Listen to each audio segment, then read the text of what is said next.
Hey everyone, Harris O'Malley from DrNerdLove.com, brought to you by my generous patrons at patreon.com/DrNerdLove. And today, I want to keep you from destroying your relationship before it even starts. But before we get to that specifically, let's talk about a common problem, one that is only getting worse during the quarantine. Now, this is going to take a minute to set up, so do me a favor, just stick with me. It'll all make sense in a second. Like a lot of people, I spend far too much time on Twitter. Seriously.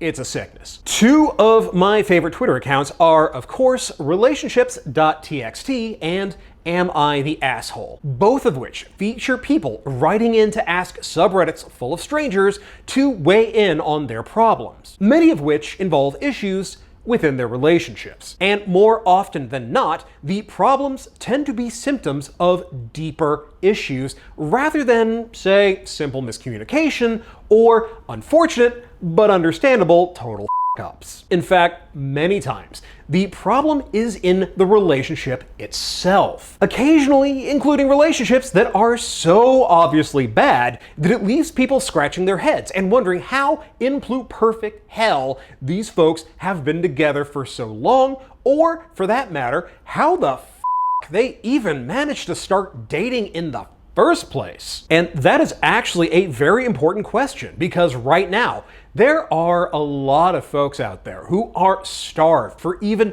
basic human contact, never mind dates or relationships. And that desire to meet what is ultimately a very primal need can lead folks to pursue relationships with people who are utterly wrong for them. A lot of people end up in cycles of dates and relationships that can seem great at first, but end up becoming massive trash fires within 6 months, if they make it that long. But honestly, the folks who keep it going for the long haul aren't really doing any better. In fact, they tend to have a harder time confronting the truth that this relationship isn't working for them, and it hasn't been for a very long time. They get caught up in what's known as the sunk cost fallacy, where they don't want to admit that their relationship is making them miserable because it would mean admitting that they had ultimately wasted all of the time they've spent in a relationship with that person. They tend to assume that the pain of leaving and being single again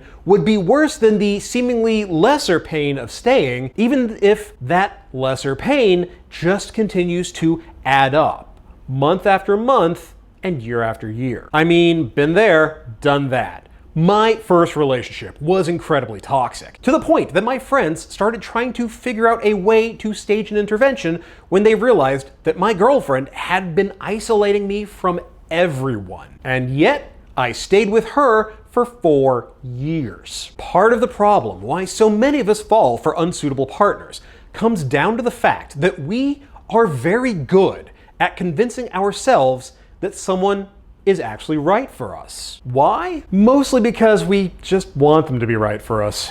Sure, we fight all the time. She thinks my hobbies are stupid and she doesn't like me seeing my friends, but she's so damn hot, bro. But joking aside, it is very easy to get caught up in the excitement that comes with the early stages of a relationship. What's known as new relationship energy, where you are getting lost in the oxytocin and dopamine rush that comes from meeting and sleeping with someone new. But at the same time, that rush can gloss over the fact that you don't actually know them nearly as well as you think. Other times, you have people who fall into the somebody, anybody, everybody trap, where they are trying to fill the hole in their lives marked girlfriend, and they aren't particularly choosy about who's going to fill it so long as someone does. And trust me, I sympathize. When you're feeling desperately lonely, it is very easy to think that you could be okay with a person you're not actually compatible with,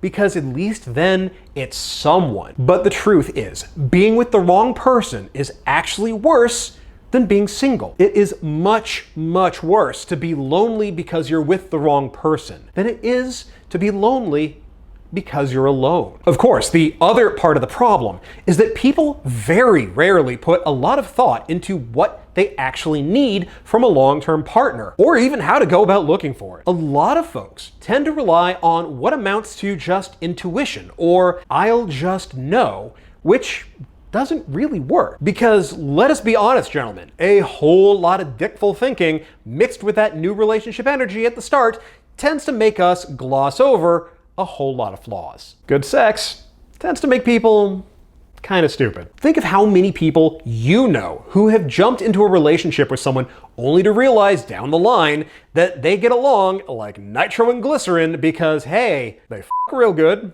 at first. Okay, maybe not even that good. More often than not, folks don't actually look for the real qualities that make for a successful relationship. And it goes beyond just having similar tastes in music or television. A person being right for you means more than their body type, their hobbies and passions, or even similar lifestyles. It is about whether or not you actually mesh well together. Not just in the good times or the places where it's easy and fun, but in the difficult or even unpleasant parts of the relationship. The times that challenge your commitment to one another, or even make you wonder if you made a mistake by being with them. But all that is why today I want to help give you the tools to determine whether this relationship is right for you. I am giving you the questions that you need to answer, questions that will help you understand how well you actually know your partner and how well your partner knows you. Trust me, you want to be able to answer all of these before you decide whether you're ready to go all in on this relationship. Question number 1. What do you actually have in common? This question is very tricky, which is why I bring it up first. It is incredibly easy to focus on surface commonalities. Having the same taste in movies, whether you both like video games or you enjoy cross-country road trips. The truth is, the fact that someone likes the same music or TV shows that you do doesn't actually make them your soulmate. The things that help create a long-lasting relationship are the deeper commonalities, your core values. When those don't line up, it can be very difficult, not impossible, but difficult to make the relationship work. This is why you want to know what's really important to your partner and if those same things are important to you. Somebody who is, for example, very close to their family and sees that as being a vital part of their life may not do well with someone who expects to live on the other side of the world from their partner's nearest and dearest. Someone who doesn't see much value in the arts or humanities and thinks that STEM is the end-all be-all of career paths is probably not going to do well with someone who values creativity or wants a career in music or writing. At the same time, what's their background? Do they come from a similar economic, educational, or social background as you? Can they relate to your experiences growing up, or is your upbringing a foreign concept to them?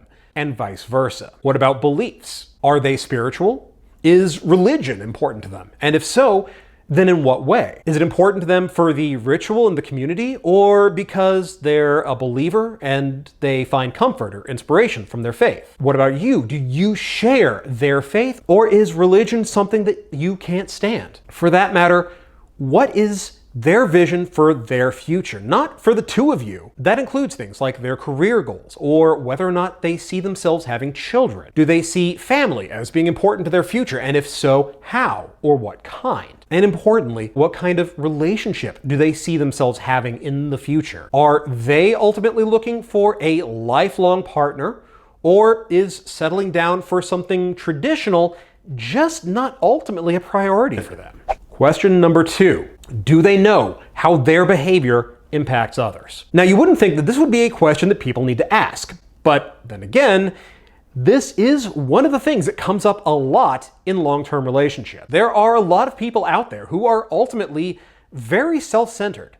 Not necessarily in a malicious way. Some folks are young, some are immature, others simply just need time to grow. They're not evil, they're not cruel or manipulative, they're just very focused on themselves, and they don't see much past their own interests, ambitions, or goals. They're wrapped up in their own bull and don't realize how much of what they do is affecting other people. But the fact they didn't mean to hurt or neglect you or others doesn't make it any less painful. And just to be perfectly clear, this means more than simple self-awareness. The old meme of I'm a bitch or an asshole, but that's okay because I know it, is, in a word, bull.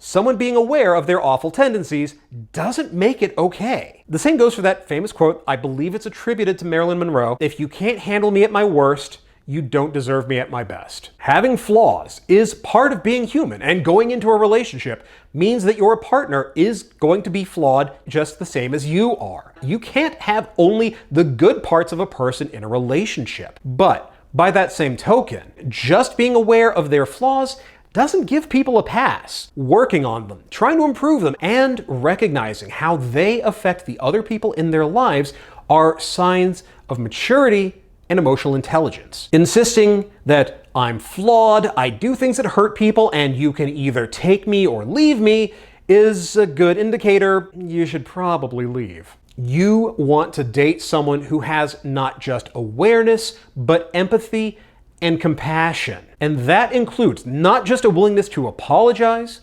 but also a willingness to forgive. Question number 3. How do they respond to your boundaries? If your partner brushes up on one of your boundaries or limits, how do they respond? Do they respect them? Do they get upset that you have them, especially if it conflicts with something they want? Do they question why you have that particular boundary in the first place? And if they do they accept your reasons for having them, even if that reason is just because? How someone responds to your having boundaries is going to tell you a lot about them. I personally have been in relationships with people who felt that the fact that I drew a line in the sand somewhere, doesn't matter where, didn't matter over what, was a sign that I didn't trust them or care enough about them in order to let them in. The fact that I had that boundary at all meant there was something wrong with our relationship and that my reasons were just not sufficient as far as they were concerned. Needless to say, this wasn't a healthy relationship, and when it ended, I was a lot happier. Now, it is important to note, you can set your boundaries or limits wherever you choose. But that means that sometimes people will decide that your boundaries are unreasonable or are too much for them, and that's their cue to go. That doesn't automatically mean that they're a bad person or that you've scared away a potential abuser. Sometimes it's just a sign that you and they were ultimately incompatible. They had their own needs and their own limits. Someone who, say, doesn't want to make a monogamous commitment and requires an open relationship will take a limit of I require exclusivity from my partners as pushing against their own boundary. And you know what? That's just life. Sometimes folks, even people you would prefer to stick around, will see where your needs and limits are and say, you know what? No, thank you. That's where I draw the line. The price of setting your boundaries wherever you choose is that sometimes other people will disagree, and peace out. Question number 4. What's their fighting style? It doesn't matter how amazing your partner is. It doesn't matter how in love you are. You could be so close that you and your partner are the inspiration for the Human Centipede 3. But at some point, one of you is going to push the other past the limits of their medication, and you're going to fight. What are you going to fight about? Not really important. What is important is how you fight.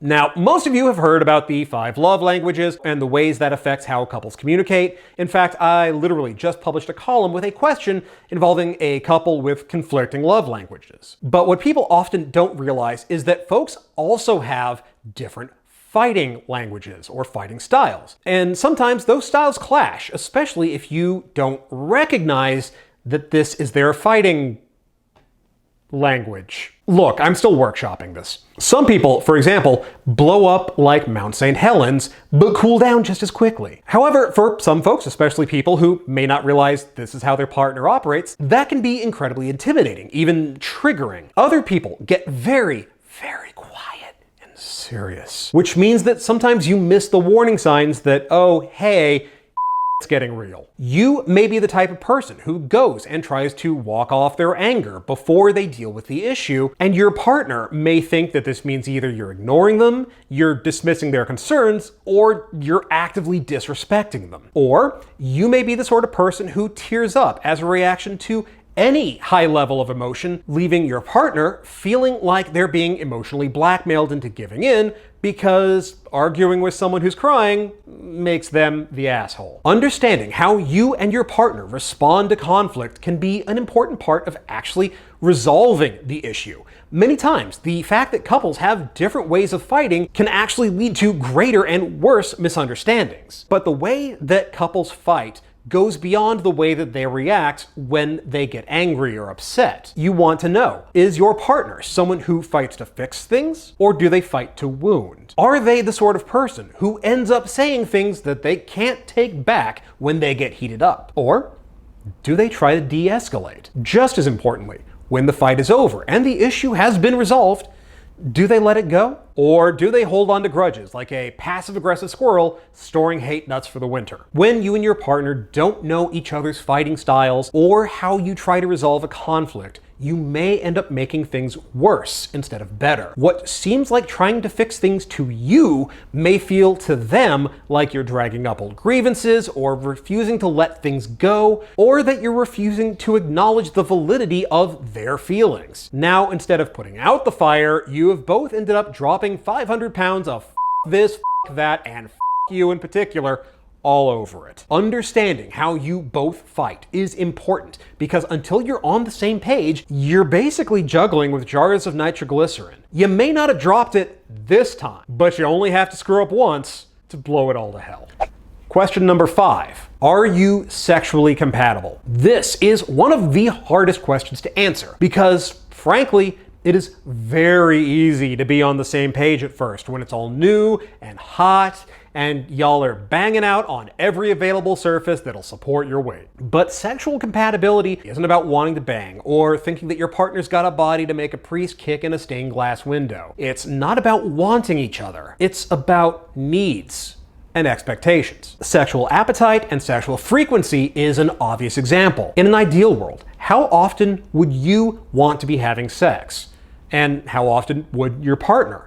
Some people want it every day and twice on Sundays. Others would rather keep it to every other week or less. If your libidos don't match up, what compromises are the two of you willing to make to bridge that gap that doesn't just involve the person with the higher libido having to suck it up and deal? For that matter, what kind of sex do you want? What kinds do you need? And what is an absolute no-go for you or for them? If your partner has a kink or a fetish, are you willing to indulge it, even though it's not something that turns you on? Are you willing to experiment? Are you willing to try things that may be outside your comfort zone because your partner wants to try it, or because they need that from you? Can you take pleasure from your partner's pleasure, even though it's an act that you get nothing from? For that matter, what kinds of birth control are you willing or able to use? Some people can't do hormonal birth control. Others want more than just condoms. And what happens if one of you gets pregnant? Are you on the same page about abortion? That same question applies to commitment and exclusivity. If you're monogamous,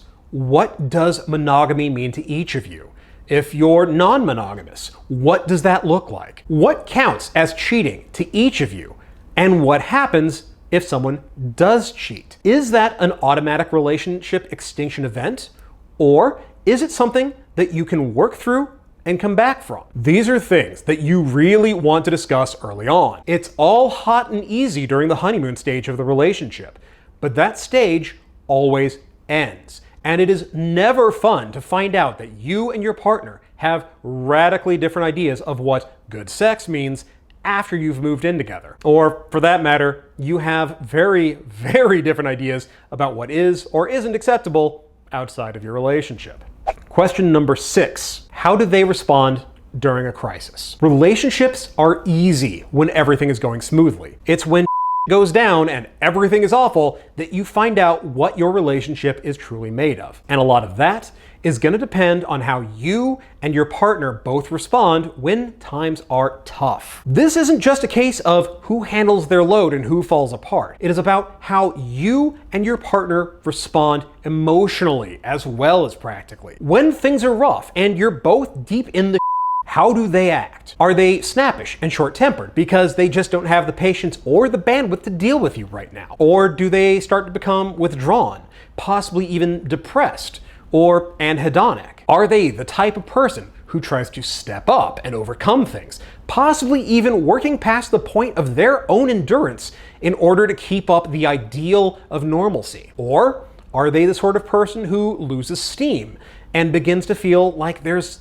ultimately no point? Do they act like everything is normal and try to ignore the problems?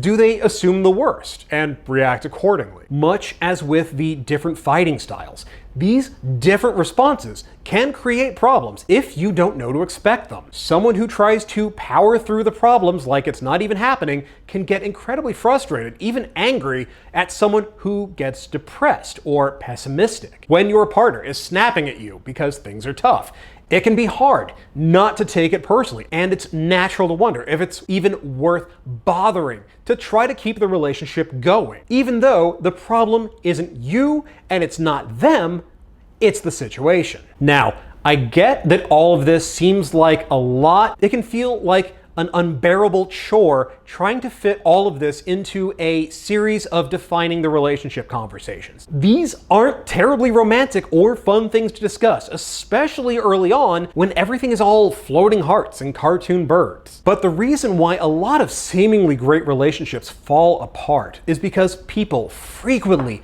get swept up in the thrill of the new, and they think that this excitement and infatuation means that everything else is gonna just work itself out. The truth is, if you want to find a relationship that's got what it takes to last over the long haul, you need that magic combination of knowledge, respect, trust, and yes, sexual compatibility. Not just attraction, compatibility. You can't go on autopilot like a lot of folks do and hope that it'll work out this time. And at the same time, you can't let the other person exclusively set the tone or the pace of the relationship.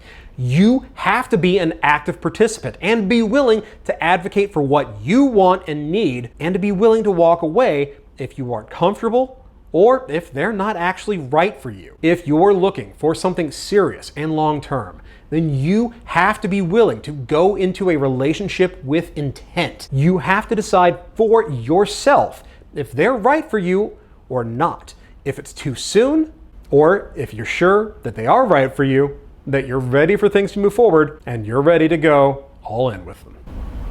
That's gonna do it for this episode. Thank you so much for tuning in. So, you've heard from me, and now I want to hear from you. Let's talk relationships. What is the most important thing that you have learned that you need from your relationships? Share your story in the comments below. I can't wait to read it. I know my audience can't wait to read it either. Meanwhile, if you are ready to build up the skills to find your perfect partner, then check out my book, New Game Plus, The Geek's Guide to Love, Sex, and Dating. This is the instruction manual you have always wanted, the A to Z guide for learning how to take that level in sexy badass, find the relationship you've always wanted, whether it is for a lifetime or just that night. Links to buy it are in the show notes, so go check it out. And if you do check it out, or any of my other books for that matter, be sure to rate and review it on Amazon and Goodreads. It is a huge help to me. If you're digging the series, then you know what to do. Hit that thumbs up, share it with your friends, like, share, subscribe. You've been on YouTube before, you know how this works. Ring the bell, make sure you get the notifications when new ones come up. And if you're really enjoying these videos, I mean really enjoying them, if you feel like you're getting a lot out of it, you're finding that it's really helping you, and you want to support the channel and in the process, help fund some really awesome new projects, consider becoming a patron at patreon.com/drnerdlove. Even $1 is a huge help. It covers hosting and equipment costs. It gives you access to some patron-only content. And like I'm always saying, I can't do this without the help of my patrons. So whether you are brand new or you've been a patron from the very beginning, thank you all so very much. Meanwhile, follow me on Twitter at @DrNerdLove. Join the private Facebook group NerdLove Academy at facebook.com/groups/DrNerdLove. And as always, hit the logo to subscribe, check out my other videos, and I will see you here next time with more about love, sex, and dating. Thanks for watching.